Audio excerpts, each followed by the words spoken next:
guys, I'm Ashley Bowden, and this week I got to sit down with fashion designer, entrepreneur, and musician Desto Dubb. We chatted about his latest drop, his music, his boutique, and how he got started in the fashion industry. Let's check it out. I started at the bottom, I ended up at the top. I lost a lot of homies to the judge, to the block, from the cops to the Glocks. Now it's iced out locks, Cartier watches come in a red box. You ever made $250,000 just from selling socks? I charged $250 for my damn flip-flops. Got the paint flip-flop, 24s on the go. Hey guys, we are hanging out with the owner, the creator of That's an Awful Lot of Cough Syrup, Desto Dubb. Welcome. And thank you for inviting us, actually. No problem. Welcome Thanks for me. having you. Awful lot of it. What's going on, people? How are you? I'm great. Good, yeah. So there's a whole lot of swag going on. Yeah. This is a dope store, dope boutique. Tell us, how did you go from selling hoodies out the trunk of your car to all of this? Consistency. Consistency, really, and networking. Okay. Two of the biggest things that kind of got me to where I'm at right now. Just, you know, not really setting my goals too high, just having like reachable goals and just consistently reaching that goal every day, every week. And, you know, opportunities arise from that. Give us a story about the evolution of the brand. How did you start from zero to where we are today? Long story short, I always liked clothes. Middle school, I probably realized that what you wear could determine how somebody perceive you. So from then on, I always tried to like dress myself or get better clothes. At the time, my parents couldn't afford them clothes, so I was forced to try to recreate or make my own type of attire. Yeah. With that being said, I just always been attracted to clothes since middle school. When I got to high school, I went to a different high school that wasn't close to where I stayed from, and I just seen so many different styles and stuff. And most of them things I couldn't afford, so I started making them. I made them so well that people started buying it, and it became one of my hustles. I'm a hustler, so I had a lot of hustles. All of them hustles come with networking. So whether I'm, let's say, a football coach or I'm doing this or whatever hustle I had at the time, I was networking and getting to know more and more people. And then once I just started doing clothes full time, I just used that network and that determination to start getting my clothes on everybody that I know to make this perception that it was bigger than what it was. And with that being said, I used to take them pictures and these videos and try to sell to my fans on Instagram. And every day I would do that. I would either try to take a picture with something and get a fan to buy something, or take a picture of somebody else wearing my stuff at night and try to like boost the sales the next day. So every day I would sell during the day, try to get content at night, use that content the next day to boost more sales. And one thing turned to the next, and I had a pretty booming brand. From COVID, everything was stopped, so I was probably the only person selling clothes. And a lot of these brands didn't even have nowhere to make the clothes, so a lot of things had stopped and I was still going. So I kind of catapulted, started hanging out with different artists. The biggest one was Young Thug. He was a big influence on turning my clothing line from merchandise to an actual high-end streetwear brand. And with his help, I started curating pieces that weren't just normal streetwear pieces. And with him wearing them, it just catapulted me all the way to the top. So it was like one catapult up after the next.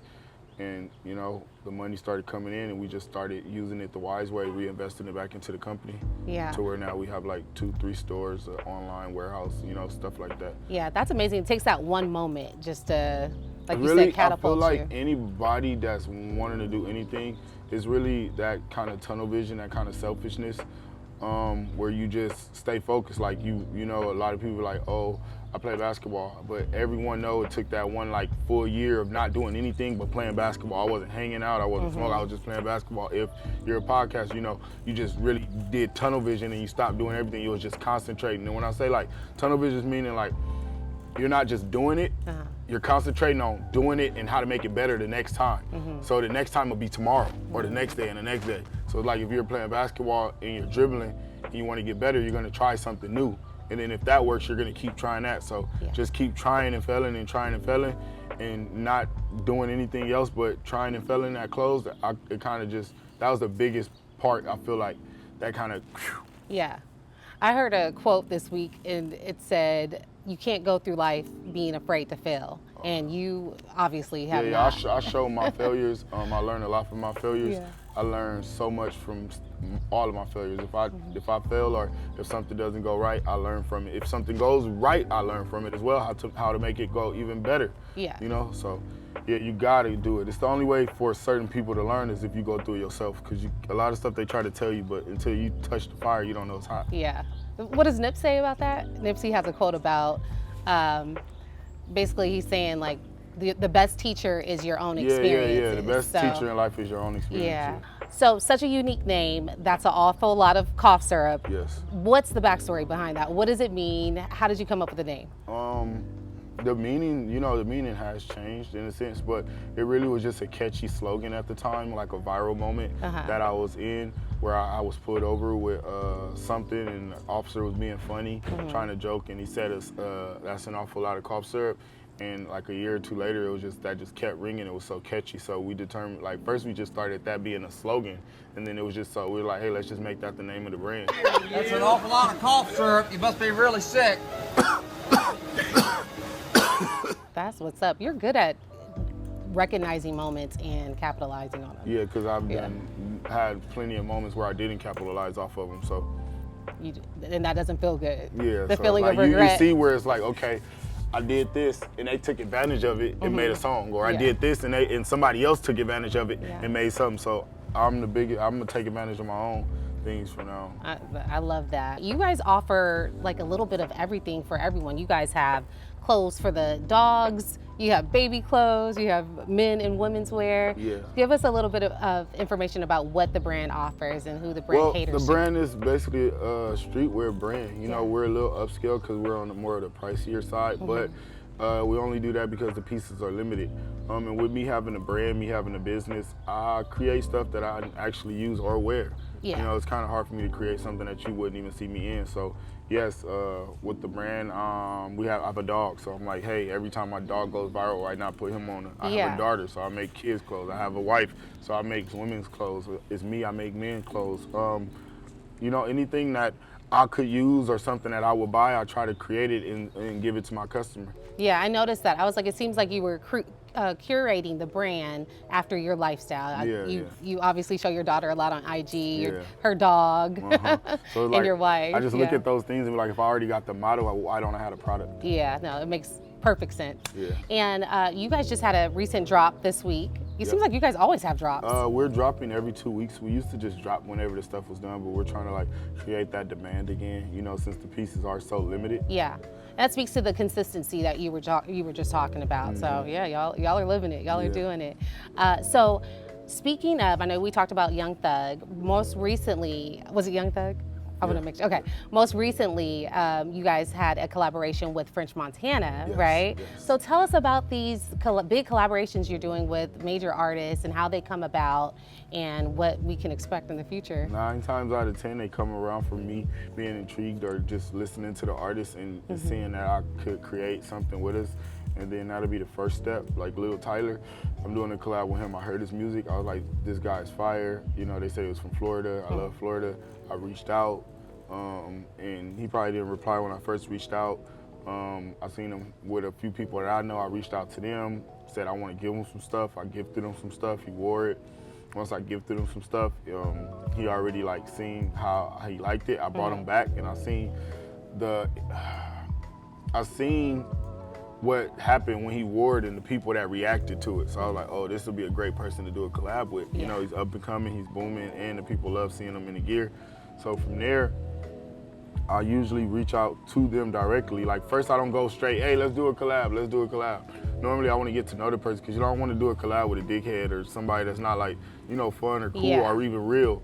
So 9 times out of 10, it starts with me just listening to them or messing with them. Then I get to know them, and once I get to know them and I feel like we can make some money, I ask them, do they want to do a collab? And after that, we start creating pieces. So these are genuine connections that you're making. Yeah. I like love French, that. I know French before I even did clothes.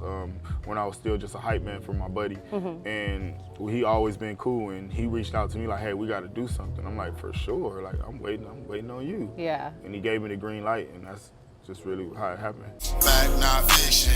The DA is some bitches. A little bark, but it's vicious. That burning, that delicious. Come to lean, I be the bishop. An empty pint, I call a witness. I'm sipping walk at the dentist. Draco got no visit. Ain't no such thing as victim. Bring my niggas in the system. I'm wearing Gucci like it's Christmas. Two-piece and a bitch. My cup. Not only are you a fashion designer, but you're also a musician. Entrepreneur. Yep, you do it all. Yeah. So tell us about your latest single. It's called Dead Homies. Yeah, so we just, I got a song that I did with my boy V's. He just recently signed a deal where he has his own label called Wavy Navy. Okay. And the song was a fire song, and I just felt like right now, since my company is running kind of on track and you know, it's kind of autopilot, I'm able to spend a little bit more time on the music side, so we decided to drop a track the right way. You know, we did a press run, we did a pre-save link, we did interviews, you know, we did everything that you're supposed to do before you drop a song, and it went crazy, so now we're just waiting to drop the next single. Okay, what is the next single? We got a few on the market. Okay. We don't know. It's either I got one with Coi Leray, and then I have another one with Young Thug, or another one with 03 Greedo. So either one of those would be next. So since you're into music, I have to ask you this question. Yeah. Are you taking the 500K, or are you going to dinner with Jay-Z? I'm going to dinner with Jay-Z. Okay. I'm going to dinner with Jay-Z just because Okay. I can see myself making 500K off of a dinner with Jay-Z. You know, first of all, I'm gonna bring my camera crew. I'm gonna turn it into a vlog. I'm probably gonna have him wear some of my clothes, or I'm gonna try to style him for the dinner. Ooh. You know what I mean? And then I'm just gonna probably just sit there and ask him a gang of questions. You know, I know he say all of the answers are already in the tape. I'm not trying to listen to 10 tapes. I'm trying to sit right here and get it from the man himself, and hopefully, you know, build a relationship with him. But even without the relationship, just give me 20, 30 minutes with Jay-Z. I'm gonna make the half a ticket back. Ooh, I love that. Yeah. I love that. So I wanted to touch on some of the community work that you do, because I know you like to reach back to the kids. You said that you talked to your first millionaire. It wasn't until you were an adult that you talked to your first millionaire. So what gems did you drop on the kids when you talked to them?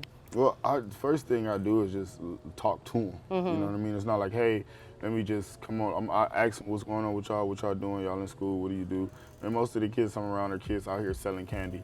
I sold candy myself.